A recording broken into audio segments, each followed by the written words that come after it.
Industrial Nation, nous sommes ensemble pour un nouvel épisode d'Industrial Growth, le seul podcast entièrement dédié à la croissance des PME industrielles.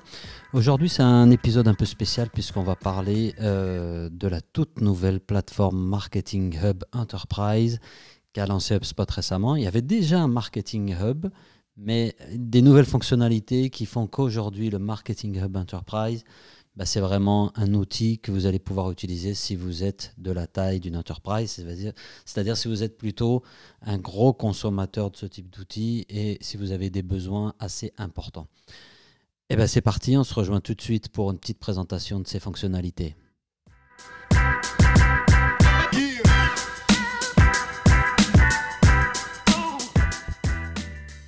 Industrial Nation, alors le temps de partager mon écran pour pouvoir vous montrer un petit peu à quoi ressemble ce Marketing Hub et discuter un peu de ce sujet.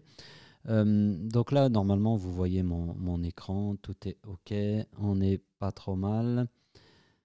Alors, qu'est-ce qui a changé dans le Marketing Hub aujourd'hui en 2020 ? On a reproché beaucoup de choses à la plateforme HubSpot Marketing. Surtout, un des principaux reproches qu'on faisait jusqu'à très récemment à HubSpot, c'était de dire que c'est une solution qui est plutôt faite pour des petites entreprises et des PME. Ça va peut-être en surprendre quelques-uns parce qu'on me parle souvent du prix, mais ça c'est un autre sujet qu'on abordera aussi tout à l'heure.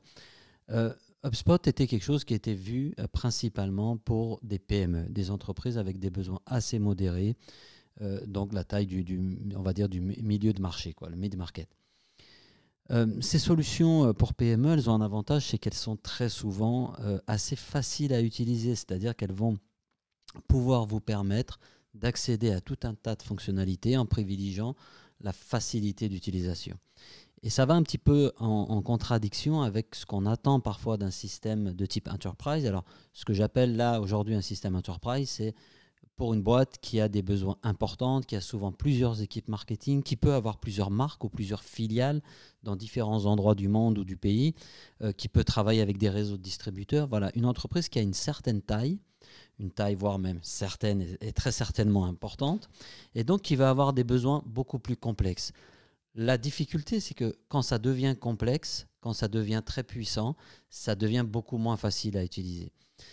L'avantage de HubSpot aujourd'hui, c'est qu'on arrive à obtenir une solution qui garde la flexibilité, la facilité d'utilisation de ce qu'on a pour des PME, de ce qu'on attend d'un logiciel pour une PME, mais qui va aujourd'hui pouvoir vous offrir toutes les fonctionnalités, toute la puissance qu'on est en droit d'attendre quand on est de taille enterprise.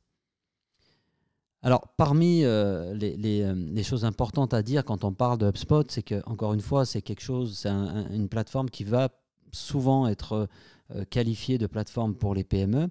Mais quand on regarde aujourd'hui les clients d'HubSpot, on a de très très belles références. Vous êtes entre bonnes compagnies, comme on dit.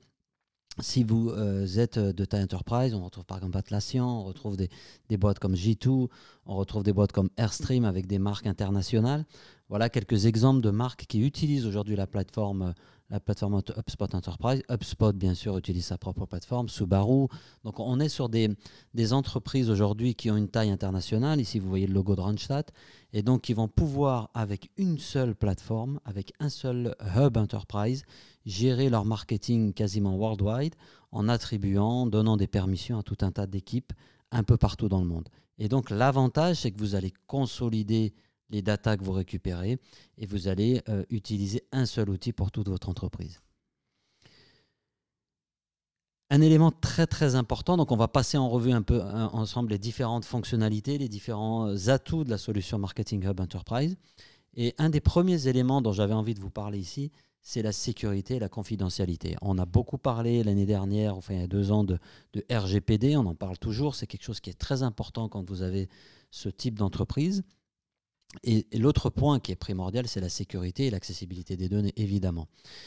HubSpot a mis en œuvre depuis maintenant quelques mois, voire je crois que ça va faire bientôt 1 an et demi, une façon de travailler qui va privilégier systématiquement la sécurité, l'infrastructure, l'accessibilité, la performance, l'usabilité, la facilité d'utilisation de la plateforme avant d'ajouter de nouvelles fonctionnalités. Pendant un certain nombre de mois et d'années, ils ont privilégié l'ajout de fonctionnalités. Il y avait une course comme ça à la croissance.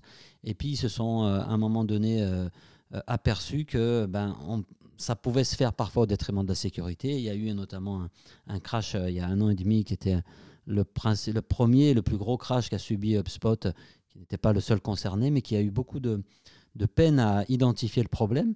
Et en fait, ça leur a servi de leçon. Et aujourd'hui, on va dire que la priorité, elle est mise sur la sécurité, la confidentialité de vos données et le respect de la réglementation, notamment par rapport au RGPD. Et donc là-dessus, ils vont porter une attention particulière à l'infrastructure, particulière à la temps de disponibilité, au temps de réactivité de l'application, à la performance en termes de vitesse. Vous ne pouvez pas imaginer les progrès qui ont été faits en termes de performance et de vitesse de téléchargement ou d'affichage des différentes pages dans HubSpot et l'usabilité qui vient au-dessus de tout ça. Et ensuite, on va travailler sur ajouter de nouvelles fonctions, faire grossir la plateforme avec des fonctionnalités innovantes et nouvelles par rapport à ce qui existe déjà. Donc ça, c'est un gage de qualité, parce que quand on passe la sécurité et l'infrastructure, c'est quelque chose qui est très important pour les services informatiques, les DSI, dans les grandes entreprises. Ça l'est aussi pour les petites, mais chez les grands comptes et les comptes enterprise, on a des équipes qui sont concentrées sur la sécurité des données, sur la consolidation des données. Un deuxième point qui est vraiment intéressant à aborder dans ce Marketing Hub Enterprise, c'est l'attribution de revenus multitouches. Qu'est-ce que ça veut dire? En fait, quand vous avez des équipes commerciales un peu partout dans le monde, quand vous avez des équipes marketing un peu partout dans le monde, et quand vous avez des parcours d'achat qui peuvent être complexes, comment est-ce qu'on évalue ce qui a le plus influencé l'achat? Comment on sait quelle est la source primaire du revenu? Et ça, c'est important quand on commence aussi à parler de commission pour vos équipes commerciales. Comment est-ce qu'on va évaluer qui est à l'origine ou qui est intervenu à un moment donné dans le process d'achat de vos clients? Et donc là, on va avoir un système qui va nous permettre de prendre en compte toutes les touches que peut avoir un client tout au long de son parcours d'achat, pour qu'on puisse derrière construire des systèmes de rémunération ou de fidélisation de ces commerciaux basés sur ces attributions de revenus multitouches, mais aussi pour que vous puissiez avoir une vision très précise des performances de vos stratégies marketing et qu'on puisse savoir très précisément qu'est-ce qui influence aujourd'hui la décision d'achat d'un de vos clients. Est-ce que c'est le passage en boutique? Est-ce que c'est le billet de blog que vous avez posté, l'email que vous avez envoyé, ou au contraire le rendez-vous qui a été pris par un de vos commerciaux?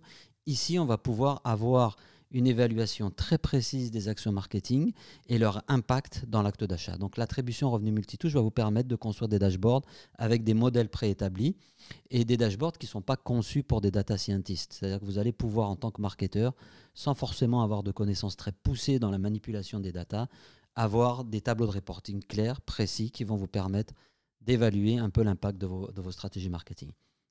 Un autre aspect vraiment primordial, et ça c'est vraiment quelque chose qui de mon point de vue manquait énormément à HubSpot, si vous avez de nombreuses équipes marketing, si vous gérez plusieurs territoires, si vous avez par exemple plusieurs marques et que vous voulez gérer tout ça avec la même plateforme, c'était jusque-là pas possible avec HubSpot. Et on était obligé de faire des hacks en prenant de l'enterprise, éventuellement en achetant plusieurs licences professionnelles ou enterprise et en les connectant entre elles pour pouvoir consolider tout ça. Aujourd'hui, vous pouvez construire des permissions très précises avec des équipes d'utilisateurs, que ce soit au niveau de votre équipe marketing ou même au niveau de vos commerciaux. Et vous allez pouvoir de cette façon donner des droits et des permissions et partitionner les workflows, partitionner les CTA, partitionner les landing pages. Ça veut dire par exemple que si vous gérez plusieurs équipes dans différents pays, chaque pays va pouvoir avoir son propre portefeuille de landing page, de call to action, de workflow, sans que ça vienne interférer avec les autres équipes, et toutes les choses vont pouvoir rester très organisées à l'intérieur même de chaque équipe et de chaque pays ou de chaque territoire en fonction de la façon dont vous travaillez aujourd'hui. Autre point très intéressant, il y a beaucoup d'intelligence artificielle déjà présente dans HubSpot, et là, on va passer à un niveau supérieur. Si vous connaissez le A/B testing, vous allez pouvoir aller beaucoup plus loin. Le A/B testing, c'était quoi? On avait deux pages, une version A, une version B, par exemple, d'une landing page, et on évaluait de manière aléatoire quelle était la page qui performait le plus. Par exemple, vous changez un bouton et puis vous regardiez, vous lanciez le test A/B et vous regardiez quelle est la page qui convertissait le plus ou qui ramenait le plus de leads. Voilà un exemple. Ici, on va pouvoir aller plus loin et on va pouvoir créer jusqu'à 5 variantes d'une page, par exemple en modifiant le fond de la page, un fond bleu, un fond orange, un fond rose, un fond vert, enfin vous faites ce que vous voulez là-dessus.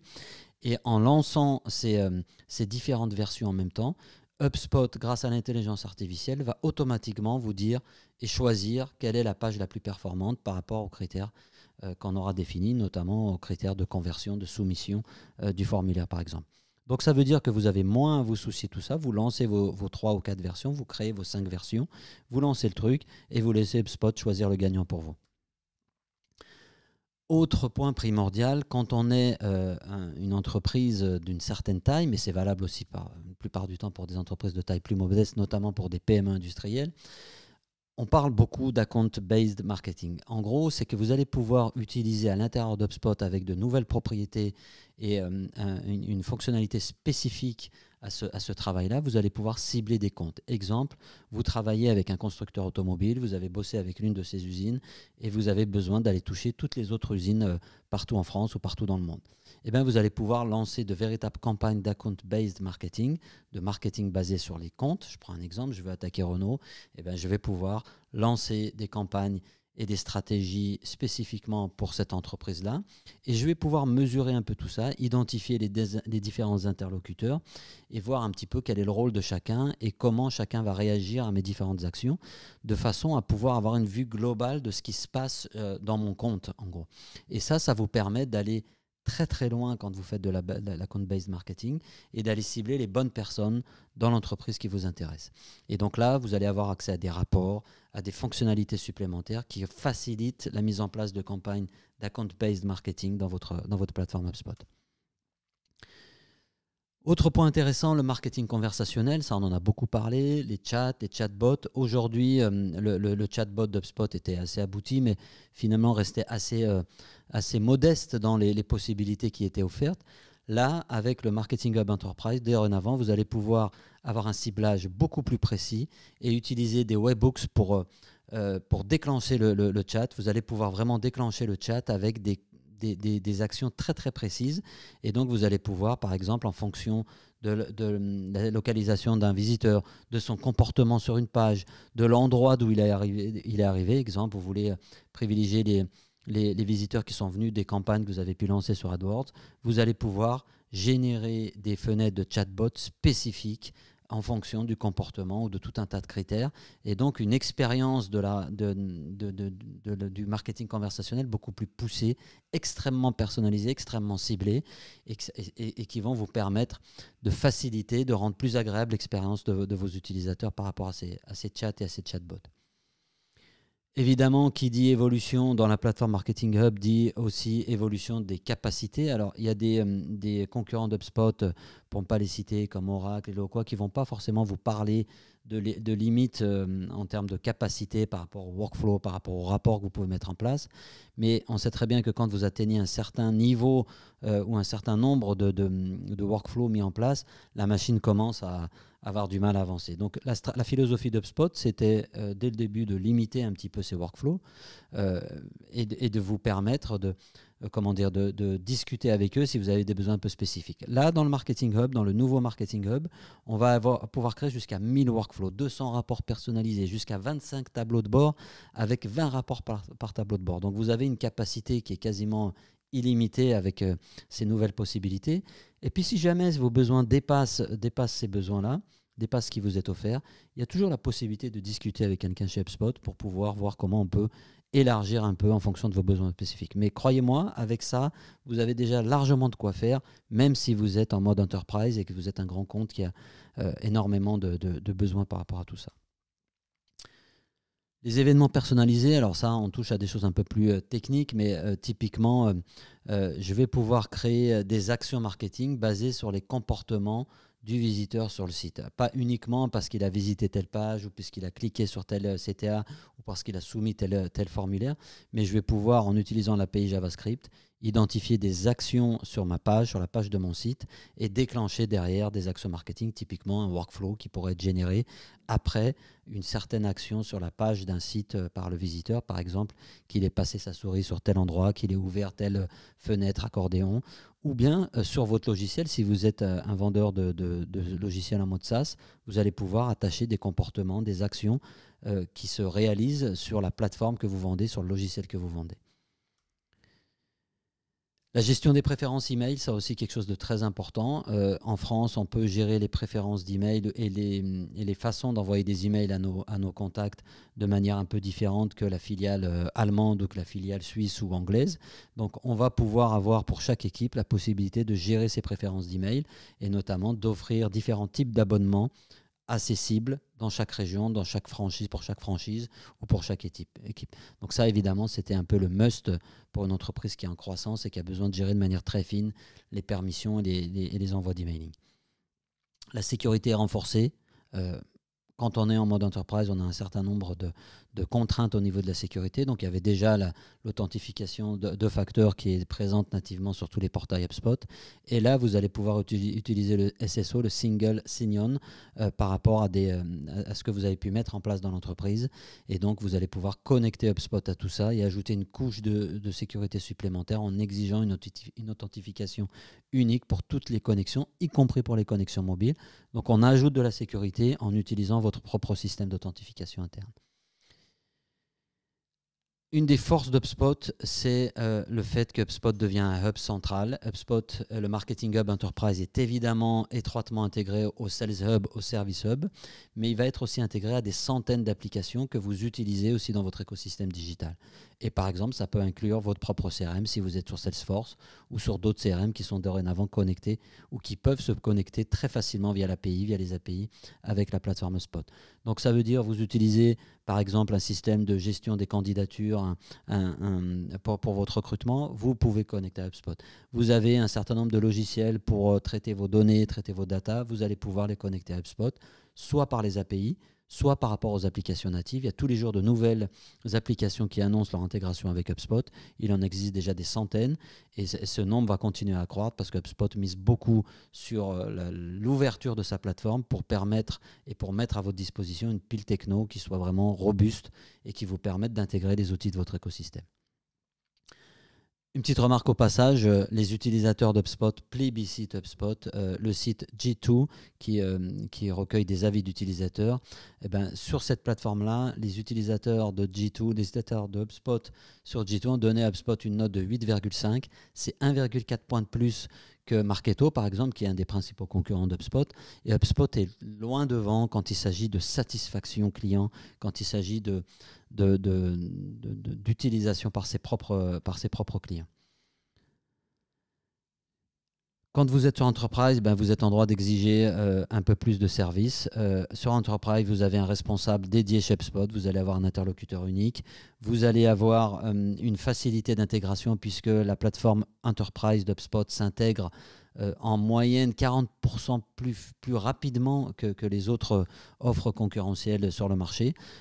HubSpot est connu pour sa facilité d'utilisation. Ça a été étendu même pour des entreprises avec des besoins importants, de gros besoins. Et vous avez derrière des équipes qui peuvent vous aider. Et bien entendu, vous pouvez aussi faire appel à une agence comme Neil pour vous aider à intégrer votre plateforme et obtenir de l'assistance quasiment 24 heures sur 24, 7 jours sur 7. Le switch sur HubSpot, c'est quelque chose d'important. Il y a un playbook qui existe. Tout est prévu. Les équipes d'HubSpot et les agences comme Neil ont l'habitude de faire migrer des clients d'un système à un autre. Nous, on sait faire. Changer de plateforme pour HubSpot, c'est quelque chose qui peut paraître intimidant, mais en fait, on se rend compte que quand on respecte un petit peu un process bien éprouvé, bien établi, cette transition, elle se fait de manière transparente, elle se fait sans douleur et elle se fait surtout dans un temps extrêmement bref. On crée un plan directeur, on migre toutes les données, toutes les ressources, on commence à mettre en place le pilotage du système pour vous garantir un peu avec précision ce que vous en attendez en termes de dashboard reporting, en termes d'intégration avec vos outils. On exécute la configuration, puis après il y a une phase d'optimisation continue qui permet d'éliminer les éventuelles incohérences qu'on aurait pu observer à travers la mise en œuvre.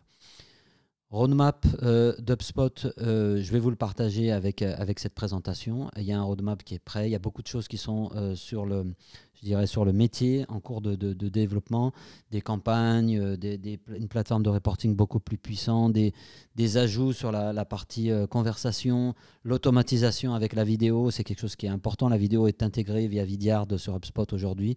On va pouvoir bientôt, très rapidement en 2020, avoir de l'automation avec la vidéo. Et ça, c'est quelque chose, si vous nous suivez, vous savez que c'est quelque chose qui nous tient à cœur. Des custom objects, c'est des choses qui existent dans tout un tas de CRM.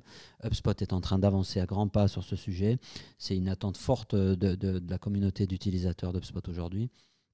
Et là encore, ça va vous permettre peut-être certainement d'éliminer les dernières barrières qui pourraient vous faire hésiter entre HubSpot et de solutions réputées beaucoup plus puissantes comme Eloqua, ou en tout cas ce type de solution fournie par des entreprises beaucoup plus, je dirais, établies. Merci à tous. Voilà donc un petit peu les nouveautés d'HubSpot pour 2020. Cette plateforme Marketing Hub Enterprise permet à HubSpot aujourd'hui de jouer dans la cour des grands et de répondre à quasiment 99,99999% des besoins que vous pourriez avoir si vous êtes une entreprise concernée par ce type de besoins, c'est-à-dire par des besoins de type Enterprise avec des bases de données importantes. La plupart du temps, beaucoup d'équipes marketing, plusieurs équipes marketing, des marques. HubSpot Marketing Hub Enterprise est vraiment une solution qui est faite pour vous. On se retrouve sur Industrial Growth, bien entendu. N'hésitez pas à partager cet épisode.